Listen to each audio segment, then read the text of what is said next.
Hi, my name is Jess Cullen. I'm 18 years old and I'm currently studying at Dubai English Speaking College. I take Maths A-level, Spanish A-level and English Literature alongside an EPQ, which I chose to do in Utopian Literature and Philosophy. I'm here with you today to talk about my university experience and how I decided what I wanted to study and where I wanted to go and how I got there in the end. In terms of deciding what I wanted to study, it was not necessarily an easy choice because, as you can see with my A-levels, I chose three quite different subjects, math and English almost being two ends of a scale. But English I've always had a great passion for reading and for writing, so English was sort of the subject that I found the most love for. And although I really enjoy my other A-levels, this was the subject that I knew I could continue on in university and enjoy that and not regret making that decision and taking a subject which perhaps I wouldn't have enjoyed as much. Alongside this, I was advised by a lot of my teachers that English was a subject where they could see me flourishing. And equally, my parents both knew the passion that I did hold for English. So this honestly was quite an easy decision for me in the end, but I can imagine how it would be really daunting for people deciding where they want to go for university right now. Going through my university applications, I wanted to apply all over the world. I wanted to broaden every opportunity that I had and apply to the US and to Australia and to Europe and the UK. And when I got down to it, I decided that after researching the universities that the UK was where I wanted to go and study. And despite taking the SAT last year, I decided against applying to American universities.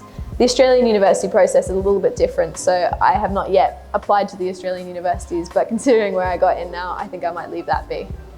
In creating my university application, I wanted to have as much breadth and enough to showcase my character to the university that I wanted to go to.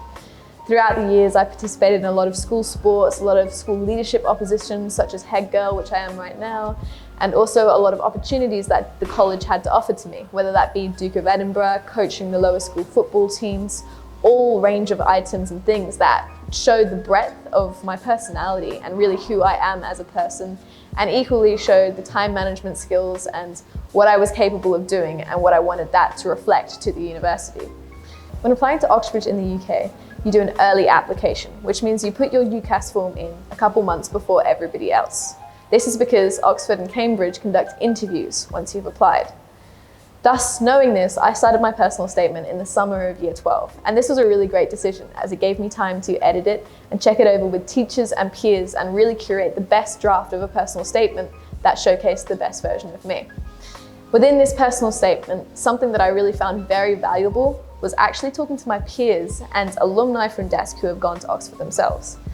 The initial draft I had, I was very confident with, and then after some advice from some of my teachers, I decided to send it to one of our alumni, Sarah Kareem, who went to Oxford, and she gave me an extensive list of modifications and advice to change my personal statement, which I'm absolutely certain allowed me to get through to the stage that I am now. So I would definitely advise any potential Oxbridge applicants or anybody applying to university in the UK or anywhere else to try and find some current students to read over your application, as I do think that helps it come across as more genuine and reflect a better side of you. Within the Oxbridge process, the first thing they look at is your personal statement. If this is of high enough caliber and is well written enough to reflect a part of you that they want to understand more about, you are invited for an interview with the college. This year, thanks to COVID-19 and the pandemic and everything else going on, my interviews were held online, which was a very daunting prospect, as not only do I still have to go into that interview environment where I'm talking to people I don't know and have to present a confident person, but equally I had the threat of technology sort of hanging over me, and I was really worried about going into this interview process. But the best thing you can do when going for any interview at any university, but especially Oxbridge, is simply just practice. If you've chosen the right subject that you're genuinely passionate about and you genuinely like to talk about, the interview is almost like a conversation between academics in your field that you have respect for. And that's what I found in the end. I did about 7 practice interviews with various teachers at desk and other schools in the UAE. And then when I went into my interview, it almost seems easier than they were at certain times because the tutors were so lovely and I was showing the passion that I had, so it came across quite genuine and thoughtful, which I genuinely quite enjoyed that interview process. After the interview process, you find out late January whether or not you've been offered a place at Oxford. Oxford has a collegiate system, which means when you apply to the university, instead of just applying to that, you apply to a certain college within the university. And I was lucky enough to be accepted into Balliol College, a fantastic college right in the centre of Oxford. Getting a position at Oxford is probably the most incredible feeling, because not only is it that validation of all the hard work that you've done through your school career, and it sort of filled me with so much confidence in myself that I'm grateful even to the school for convincing me to apply to Oxford, because I am so much more of a confident person now in my own abilities.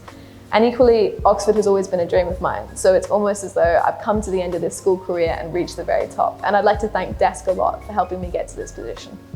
In terms of advice I'd offer for future applicants, whether that be applicants to Oxford or applicants to university in general, my first would be get the personal statement done as quickly as you possibly can.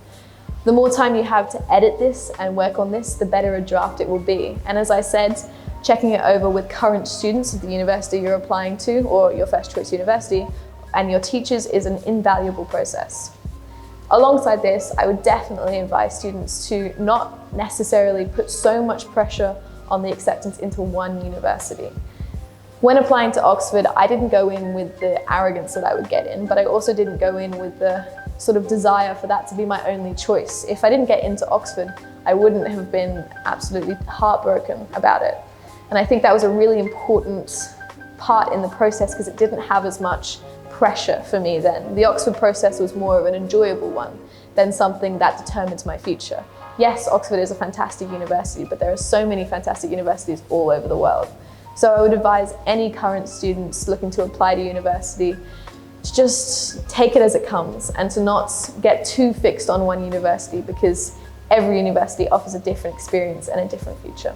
And the last piece of advice I would offer is to enjoy the process, because in all fairness, the university process, whether you're doing interviews or just a personal statement, is meant to be a celebration of your school career and the pathway to the next stage in your life. And if you try to enjoy it as much as you can, there might be deadlines, there might be stress, but if you try to genuinely enjoy what you're doing, it becomes quite a liberating process. And by the end of it, you feel a great sense of freedom. My last message would be to sort of take what you do and be proud of everything that you achieve in the university process, and just be proud of what you've done, because you've done your best. And I'm proud of that, and I want you all to be proud of it too. So that would be my final message. Thank you so much for listening.